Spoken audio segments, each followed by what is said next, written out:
예, 제 21차 학대간부회를 시작합니다. 문재인 대표의 발언이 있겠습니다. 박근혜 정부가 역사의 시계바늘을 유신시대를 넘어서 일제강점기로 돌리려 하고 있습니다. 친일과 독재를 미화하는 1년짜리 정권교과서로 유신시대 회기를 꿈꾸더니 이것도 부족한지 일본 자위대의 입국을 허용할 수 있다며 나라의 주권과 국민의 자존심을 무너뜨렸습니다. 교육부총리는 친일 미화 교육을 시키겠다고 하고 국무총리는 일본의 군대를 허용하겠다고 하니 과연 대한민국 정부인지 의심스럽습니다. 친일을 미화하고 이렇게 주권을 훼손하는 것이 박근혜 대통령과 새누리당이 말하는 올바른 역사관인지 묻고 싶습니다. 전작권 환수 시기는 한 차례 연기가 돼서 올 12월 시행될 예정이었습니다. 올 4월 확정된 미일 방위 협력 지침에는 미군의 군사작전에 자위대가 참여할 수 있도록 되어 있습니다. 작년 10월 국민과 야당의 반대에도 불구하고 전작권 환수를 무기한으로 재연기한 이유가 일본 군대를 끌어들이기 위함이었는지 궁금합니다. 박근혜 대통령께 묻습니다. 일본 군대의 대한민국 영토 파병을 허용할 수 있다는 것이 대통령의 뜻이고 정부의 입장입니까? 그것이 아니라면 황교안 총리 망언에 대해 분명하게 입장을 밝히고 주권자인 국민 앞에서 사죄해야 합니다. 어떤 경우에도 일본 군대가 총을 들고 대한민국 영토 내에 들어오는 것을 허용하지 않는다는 정부의 공식 입장을 분명하게 정립해야 합니다. 국론을 분열시키는 친일 교과서 국정화도 즉시 철회해야 합니다. 우리는 친일을 미화하는 교육도 또 일본 군대의 우리 땅 진출도 용납할 수 없습니다. 박근혜 정부가 대한민국 정부가 아니라 일본의 아베 정부처럼 사고하고 행동한다면 국민이 결코 용서하지 않을 것입니다. 대한민국은 당당한 주권 국가입니다. 역사를 흔들고 주권을 훼손하고 국격을 무너뜨리는 박근혜 정부에 맞서 국민과 함께 대한민국을 지켜내겠습니다. 이상입니다. 이어서 이정골 원내대표의 발언이 있겠습니다. 네, 어제 조응천 전 청와대 공직기강 비서관에게 대통령 기록물 관리법에 대해서 무죄 판결이 났습니다. 그리고 정윤의 문건 사건을 보면서 권력자 역사에 대한 태도를 한번 생각해 봅니다. 역사는 기록과 그 기록에 대한 해석으로 이루어집니다. 권력자에 대한 역사적 연구가 이루어지려면 무엇보다도 그 기록이 정확하고 공정해야 하고 공개를 통해서 철저히 검증되어야 하겠습니다. 김대중 노무현, 이명박, 박근혜 등 네 분의 전현직 대통령의 대통령 기록물에 대한 태도는 정말 근본적으로 다릅니다. 김대중 전 대통령은 청와대 재직 시 모든 업무 과정을 기록으로 남겨 모든 정치 행위와 정책 결정, 집행 과정을 역사의 교훈으로 삼으려고 했습니다.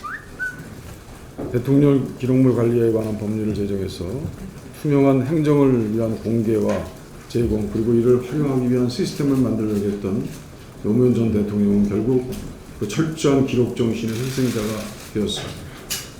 이명박 전 대통령은 대통령 기록물 관리법을 악용해서 자신의 재임 시 기록을 현 정부의 대통령조차 볼 수 없는 지정 기록물로 지정하고 자서전의 자화자찬을 위한 참고 자료로만 사용했습니다. 박근혜 대통령은 기초사료가 되는 문건들이 불편하다고 해서 찌라시라고 규정했습니다. 1차 사료는 수많은 찌라시로 구성됩니다. 마음에 안 드는 것은 나에게 불편한 것은 기록하지 말라는 지시를 내린 것입니다. 세월호 때도 메르스 때도 중요한 국가적 결정을 할 때도 대통령의 행적이 의문일 때 대통령 기록물로 충실하게 기록이 되어 있을지 의심이 됩니다. 거의 없을 거라고 봅니다. 박근혜 대통령은 향후 역사의 가장 기초 자료가 될 대통령 기록에 관한 한 공인으로서의 대통령이 아니라 신비주의 컨셉의 여배우를 보는 것 같습니다. 세월호 참사 당시 대응을 점검하기 위한 감사원 측 요청에서 대통령 기록물 관리에 관한 법률을 방패막으로 해 공개할 수 없다고 청와대는 버텼습니다. 박근혜 대통령에게는 국정이란 국가가 정하는 것만 알아서 하라는 의미. 국내의 범국민적 반대 운동에 대통령과 새누리당 의원들만 눈 감고 귀 막고 있습니다. 새누리당 주장대로 이념이 편향되고 황급히 철거한 현수막 내용처럼 주체 사상을 가르치는 현행 역사 교과서를 범인정한 정부는 어느 정부입니까? 또 일각에서는 황급히 철거한 것이 아니라는 주장도 제기되고 있습니다만 정부 여당은 독재 역사 교과서를 밀어붙일 것이 아니라 범인정 과정에서 문제없음이 왜 지금은 이념 편향으로 바뀐 것인지 그 이유를 명확히 밝히고 책임져야 합니다. 이념 편향 역사 교과서 아웃피켓 대신 색깔 편향 역사 쿠데타 아웃피켓을 들어야 합니다. 황교안 총리의 망언에 대해서 말씀을 드리겠습니다. 어제 이 중에서 일부 말씀을 드렸습니다만 어찌 보면 황교안 총리는 무식인지 있는 진의를 표현한 것인지 모르겠습니다만 21세기 극우 친일파를 고백한 것처럼 됐습니다. 그제 황 총리 마음은 그것말 우리 스스로의 힘으로 나라를 지키기 어려우니까 일본의 힘을 빌리자는 매국 친일파의 논리와 정확히 일치합니다. 이미 황 총리의 망언은 요미우리, 산케이 등 일본 극우 언론에 의해서 대해서 특별되었습니다. 그리고 자위대의 한반도 진군을 위한 명분 쌓기 용으로 악용되고 있습니다. 더욱이 황 총리는 15일 국회 대정부질문에서 자위대를 좌익군으로 지칭하며 또 다른 망언 퍼레이드를 이어갔습니다. 이것도 말실수인지는 모르겠습니다만 아베조차도 아직 공식적으로 군대 보유를 선언하지 않았는데 황 총리가 앞장서서 자위대를 군대로 승격시켜준 셈입니다. 역사상 이렇게 친매국적인 총리의 발언이 있었습니까? 구한말 학구 대신을 역임하며 일제 조선 침략 논리를 거들어준 이완용의 환생을 보는 것 같습니다. 황 총리의 시대 착오적 망언은 대한민국을 삼중의 위협으로 몰아넣고 있습니다. 첫째, 황 총리의 망언은 대한민국 정체성의 위기로 몰아넣고 있습니다. 온몸을 바쳐서 투쟁한 애국지사들과 순국소녀들의 숭고한 항일운동을 숭두리째 부정하는 것입니다. 둘째, 황 총리의 망언은 우리의 군사주권, 영토주권을 위협하고 있습니다. 스스로 자위권에 대한 이해를 하지 못한 것은 저편으로 두고 우리 스스로 자위대 진주의 명분을 허용한 셈입니다. 만일 중국도 같은 명분으로 파병을 요구한다면 무슨 논리로 이를 처지하겠습니까? 셋째, 황 총리의 망언은 우리 외교를 보림무원의 처지로 내몰았습니다.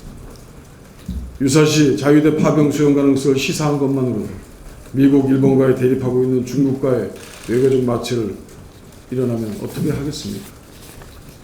더욱 우려스러운 것은 황 총리의 망언이 일본과 모종의 협의가 진행되고 있는 가운데 터져나온 것 아닌가 하는 의심이 드는 것입니다. 제가 어제 말씀했습니다. 혹시 뒷얘기를 하고 뒷모험이 있었으면 밝히라고 그랬습니다. 박근혜 정권은 그동안 한일 군사정보보호협정 및 한일 군수지원협정 등 일본이 줄기차게 요구해온 군사협력을 성사시키기 위해서 동분서주했습니다. 황 총리의 망언은 일본과 다양한 수준의 비밀 군사협력 성사를 배경으로 정치권의 그리고 국민의 반응을 시험해보기 위한 고의성 발언이 아닌가 의심됩니다. 한반도 유사시를 상정한 일본과 모종의 거래를 배경으로 이 같은 망언을 쏟아내는 것이라면 21세기 이완용으로 역사에 기록될 수밖에 없습니다. 따라서 자위대 한반도 진주 가능성 시사는 전시 작전 통제권이 어디에 있는지도 모르는 한심한 군면제, 군무직 관리들의 줄줄이 이어서 한 총리의 한가하게 내뱉은 성질일 것이 아닙니다. 다시 한번 황 총리의 반민족적, 반역사적 망언에 대한 박근혜 대통령의 사죄와 현재 일본과 논의되고 있는 모든 군사 관련 내용을 공개할 것을 요구합니다. 여기까지. 이어서 정청래 최고위원의 발언이 있겠습니다. 아버지 그의 이름은 다카키 마사오였습니다. 그는 일본 육군사관학교 생도로서 육군사관학교 졸업식에서 일왕에 대한 충성 맹세를 하였습니다. 딸, 그의 이름은 박근혜입니다.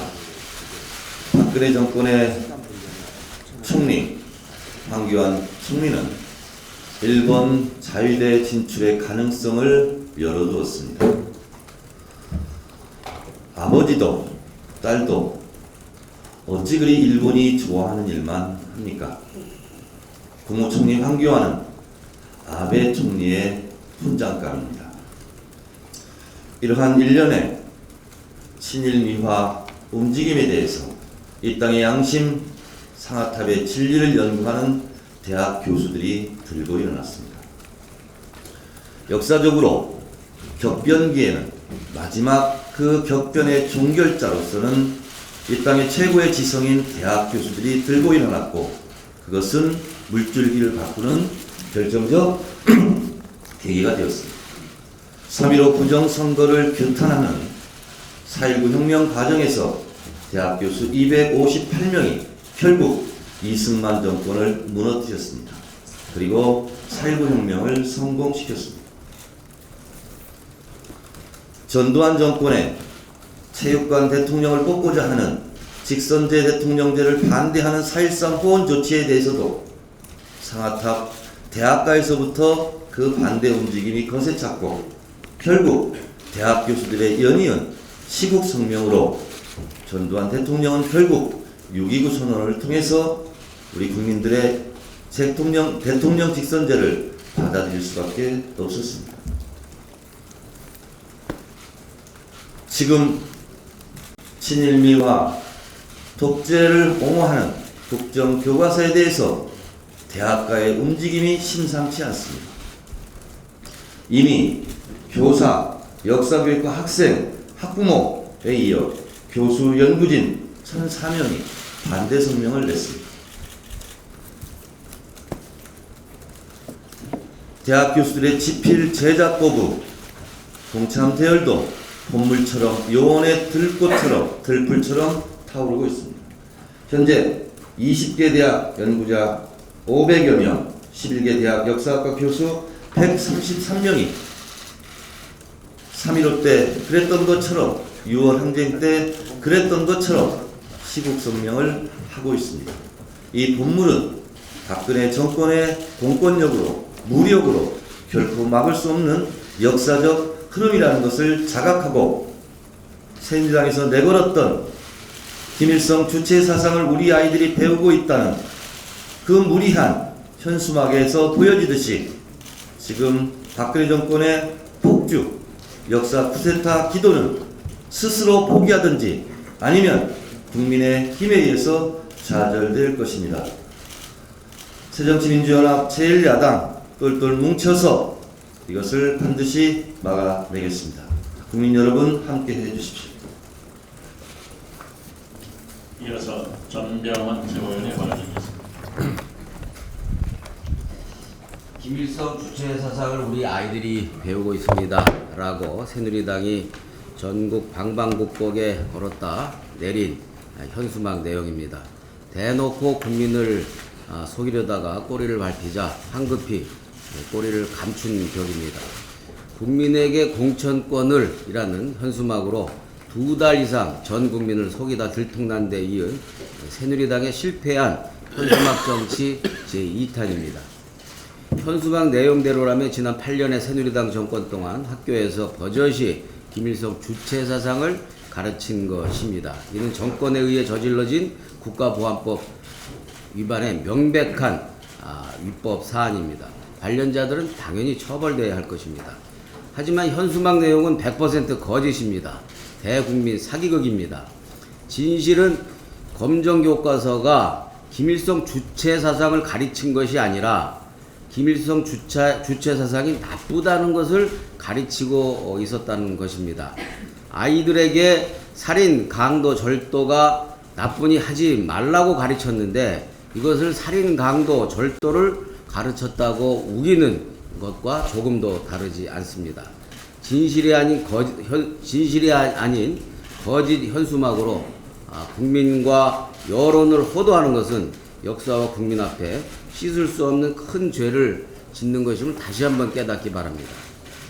거짓 현수막에 이은 김무성 대표의 발언은 더 가관입니다. 학부모들이 급식에만 관심 갖고 아이들 머릿속엔 관심이 없다라는 식의 말에 정말로 아연 실색입니다. 어느 나라의 당대표인지 의심할 만큼 완전히 현실과 동떨어진 인식입니다. 전 세계에서 교육 문제에 관한 한 대한민국 학부모만큼 그 관심과 열성이 큰 나라는 없습니다. 그럼에도 불구하고 대한민국 학부모를 먹는 것에만 관심 갖는 존재로 비하하고 모욕했습니다. 전국의 학부모와 네티즌들은 세계 최강 한국 학부모 졸지에 식충이로 전락했다. 김무성 대표 진짜 한국에서 아이 키워봤나 등 수천의 댓글로 분노를 표출하고 있습니다. 무슨 말로 또 네이밍하든 국정교과서는 수험생과 학부모의 고통을 더욱 가중시킬 것이라는 것이 데이터로 입증되었습니다. 변별력 때문에 지역 말단을 파고들 수밖에 없기 때문입니다. 전국 사회과 선생님 전원을 대상으로 한 설문조사에서도 국정교과서가 되면 수능이 더 어려워질 것이라고 답한 교사가 45.9%고 단 4.4%만이 쉬워질 것이라고 답한 바 있습니다. 수능이 어려워지면 당연히 학생의 공부 부담, 학부모의 사교육비 부담은 크게 늘 수밖에 없는 일입니다. 김무성 대표는 먹고 살기 힘든 와중에도 아이들 교육만큼은 절대 포기하지 않는 우리나라 엄마 아빠들을 지금 2번 죽이고 있는 셈입니다. 정치인 이전에 아이를 키우는 학부모 입장에서도 요구합니다. 더 이상 우리나라 학부모들을 모독하지 말기 바랍니다. 먹고 살기도 힘든데 역사 과외까지 하게 만들어서 더 어렵게 하지 말기 바랍니다. 김무성 대표는 자신의 발언이 얼마나 경솔했는지 깨닫고 속히 학부모들을 능멸한 발언에 대해서 사과해야 될 것입니다. 그리고 가장 좋은 사죄 방식은 신속한 국정화 추진 철회임을 알기 바랍니다. 다시 한번 강조하지만 국정교과서 강행 문제는 결코 좌우 이념의 문제도 아니고 진보와 보수의 문제도 아닙니다. 이성과 비이성, 상식과 몰상식의 싸움인 것입니다. 새누리당 정권이 10월 7일 국정화 발표 이후에 관련 주요 10개 일간지에서 나온 사설은 총 41개입니다. 이 중 단 7개만이 그나마도 우려 섞인 지지를 표명할 뿐이고 83%에 달하는 34개의 사설이 국정화에 대한 압도적인 반대를 표명하고 있습니다. 이것은 최근에 중도를 넘어서 보수 진영 출신의 다수 전직 국사 편찬위원장들의 국정화 반대 입장과도 궤를 같이 하고 있는 것입니다. 국정화는 지식인들의 상식, 학자적 양심과 충돌하고 있음을 그대로 보여주고 있는 것입니다. 더 이상 새누리당 정권은 몰상식의 길로 매진하는 것을 중단하기 바랍니다. 이어서 고영식 최고위원의 발언이겠습니다. 지난 6월 황교안 국무총리 당시 후보자 인준 때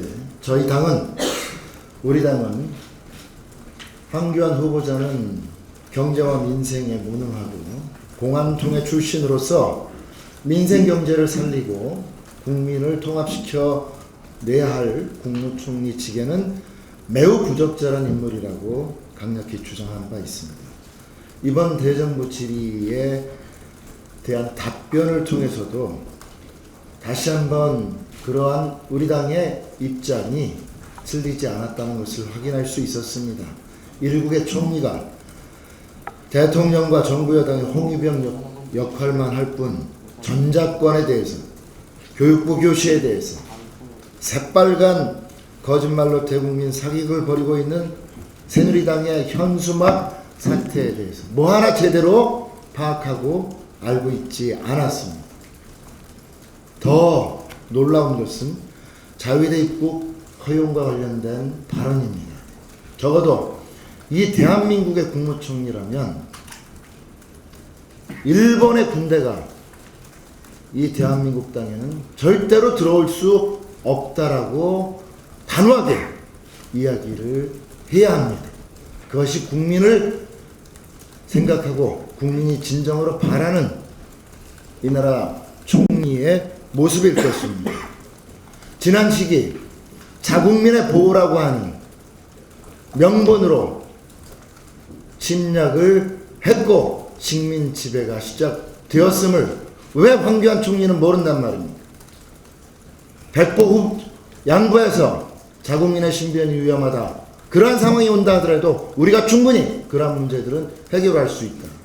일본의 자위대 군대는 대한민국 땅에 들어올 수 없다라고 하는 것이 국민들이 듣고 싶었던 답변임을 황교안 국무총리는 명확히 인식해야 할 것입니다. 국민의 자존과 자존심을 짓밟은 발언입니다. 나라의 주권을 어떻게 생각하고 있는지 되묻고 싶습니다. 국무총리가 과연 누구를 위한 국무총리인지 심각한 자괴감마저 듭니다. 단순한 변명이나 사과로 끝날 말이 아닙니다. 이것은 그야말로 매국적 발언입니다. 역사가 반복된다는 말이 요즘처럼 심각하게 다가오는 적이 없습니다. 유신 정권으로 되돌아가고 더 멀리 구한말로 되돌아가는 듯한 느낌입니다. 을사오적이 단순히 과거의 역사가 아니다라는 말까지 나옵니다. 분명하게 정치적 책임을 묻고 단호한 입장을 보여야지만 이러한 파렴치한 망언들이 더 이상 나오지 않을 것입니다. 진일 그리고 독재미화의 역사 왜곡 교과서의 국정화 시도는 바로 이러한 모습 속에서 얼마나 심각한가를 우리가 분명히 목도할 수 있습니다.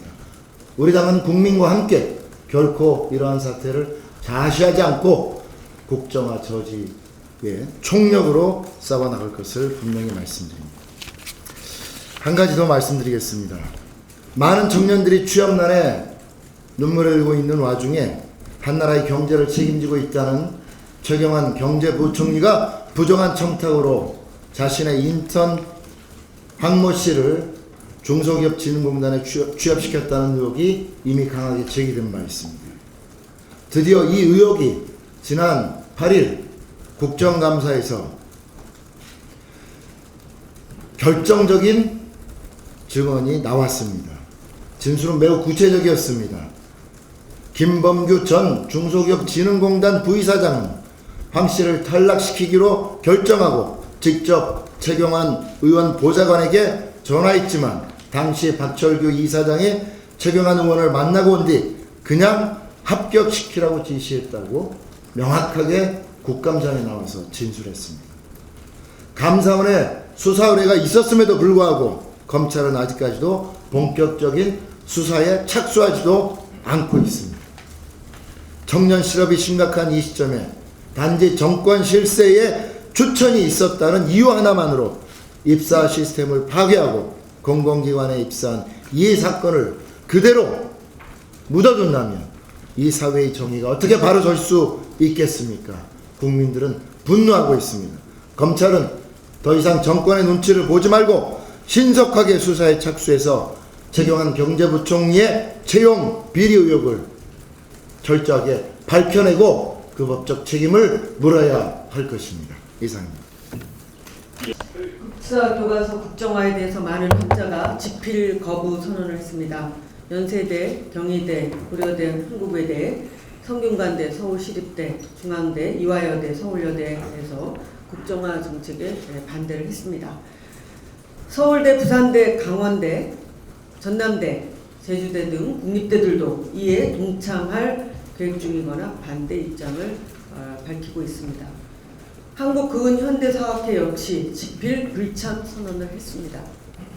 박근혜 정권의 국사교과서 국정화 정책은 시대착오적이며 비민주주의적이며 비교육적이고 21세기 국제적 상식에 현저히 어긋난다는 입장입니다. 결국 대다수의 학자들은 배제되고 정권의 입맛에 맞추는 사관들만 남게 될 가능성이 커졌습니다. 매우 우려스러운 상황입니다. 박근혜 대통령은 국민 위에 군림하려고 해서는 안 됩니다. 많은 역사학자와 국민이 반대하는 독재 교과서, 유신 교과서, 정권 맞춤형 교과서인 국사 교과서 국정화를 강행해서는 안 됩니다. 박근혜 대통령에게 강력하게 부탁드립니다. 독재 교과서 만들지 말고 친일 교과서 만들지 말고 청년 일자리 만드십시오. 국민을 분열시키지 말고 재벌 유보금을 분배해 주십시오. 비판하는 국민을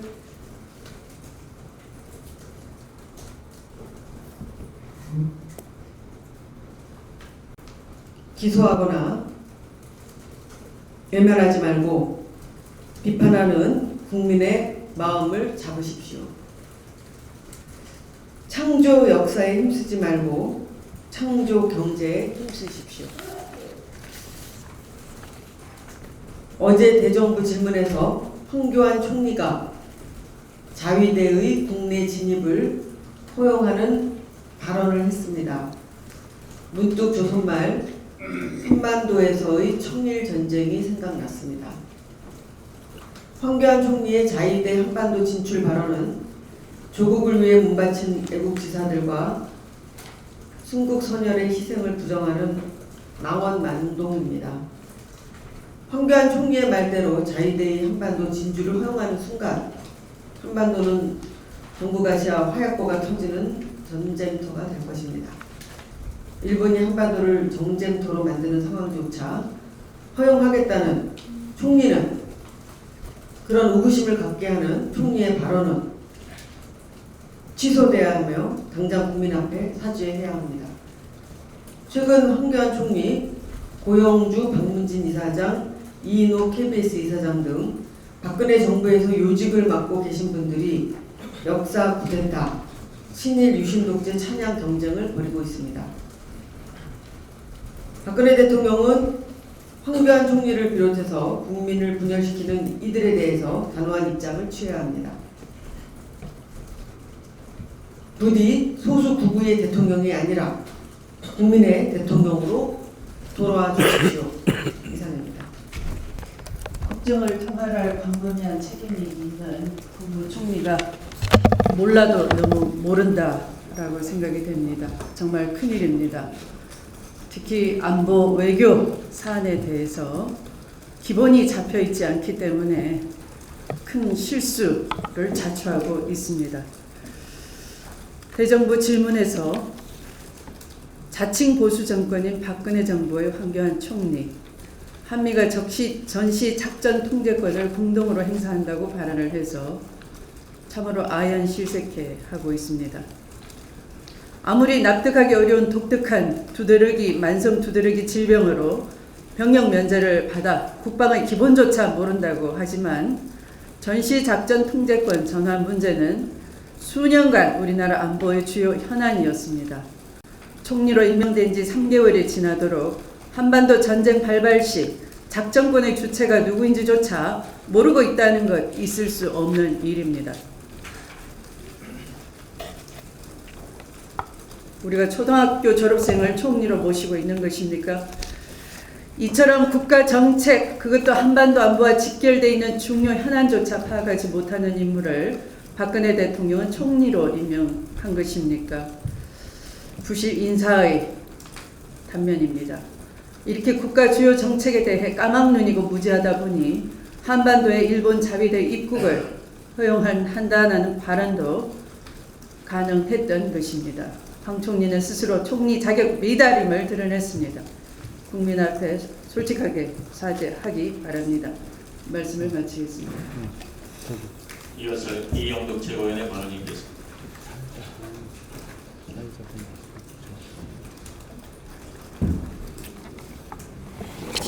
정권 도구하다 무수한 중의가 있습니다.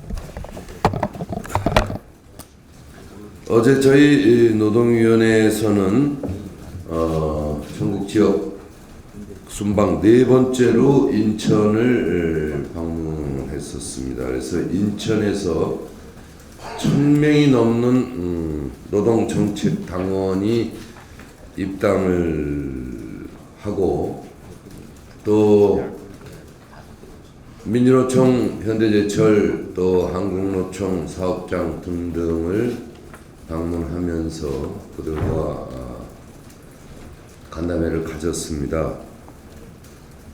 그들의 얘기를 종합해보면 정말 지난 8년간 새누리 정권에서 노동 탄압은 분별력을 잃었다, 도를 넘었다 이런 얘기가 맞더라고요.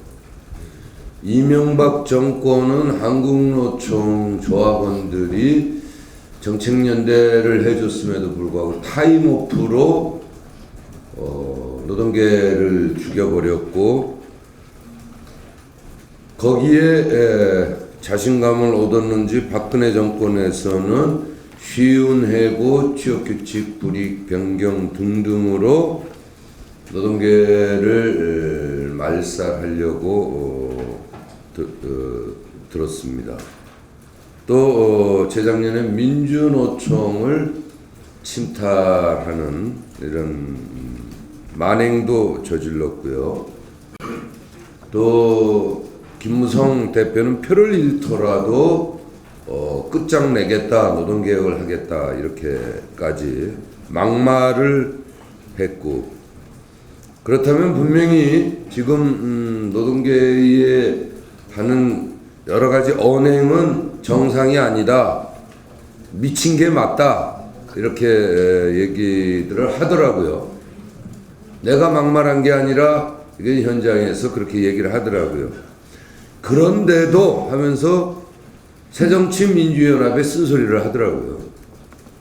그런데도 왜 손이 새정치민주연합에 가지 않는지 자성을 하라.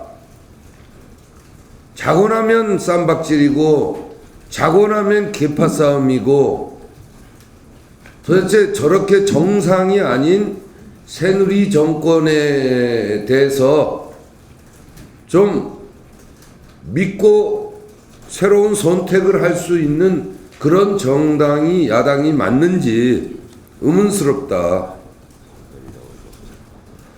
그러면서 이제 노동위를 중심으로 해서 양노총을 하나로 묶고 노동이 앞장서자 과거에 정치민주화 또 경제 성장에 가장 앞장섰던 주인공들이 노동 아니냐 하는 이런 결의들을 했는데 지금 새누리당도 이런 소리에 귀를 기울여야 할 것 같고 또 우리 새정치민주연합도 반성해야 될 부분이 많이 있는 것 같습니다.